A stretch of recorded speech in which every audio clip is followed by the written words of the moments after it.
Chapter 8. Light on the Management of the Mind. Following the last chapter, a few hints on the management of one's mind will doubtless be opportune. Before a man can see even the necessity for thorough and complete self-government, he will have to throw off a great delusion in which so many are involved.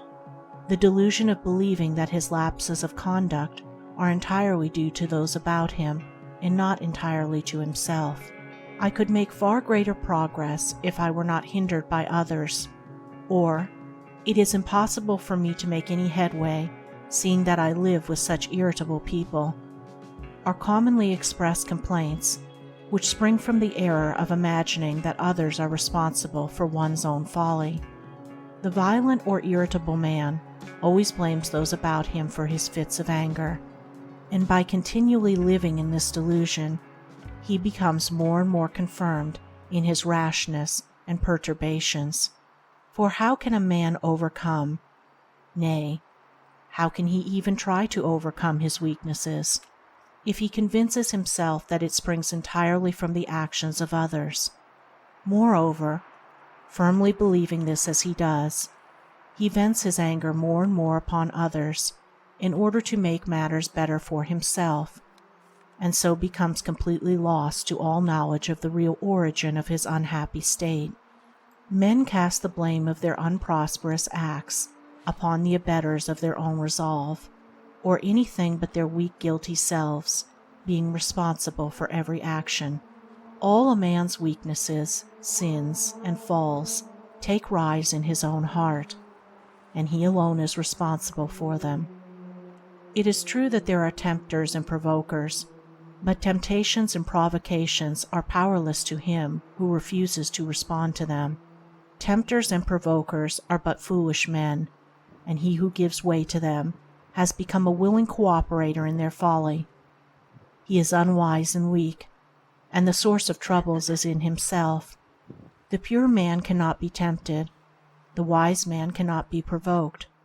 Let a man fully realize that he is absolutely responsible for his every action, and he has already gone a considerable distance along the path which leads to wisdom and peace, for he will then commence to utilize temptation as a means of growth, and the wrong conduct of others he will regard as a test of his own strength. Socrates thanked the gods for the gift of a shrewish wife, in that it enabled him the better to cultivate the virtue of patience.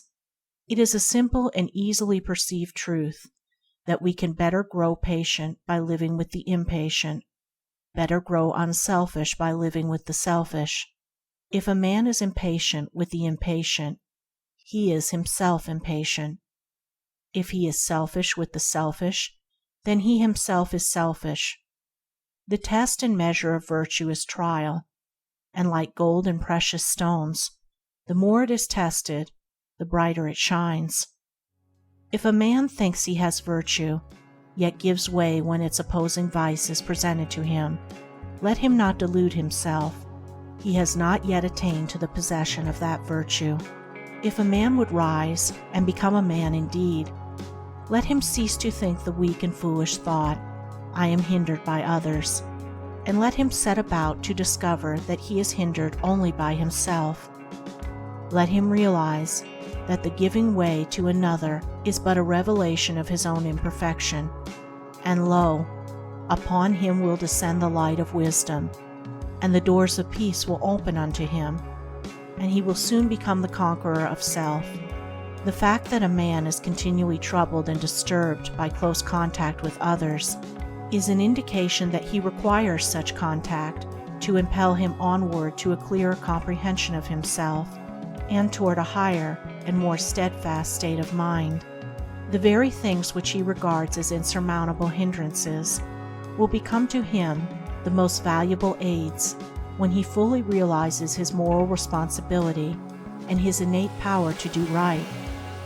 He will then cease to blame others for his unmanly conduct, and will commence to live steadfastly under all circumstances. The scales of self-delusion will quickly fall from his eyes, and he will then see that often when he imagined himself provoked, he was really the provoker.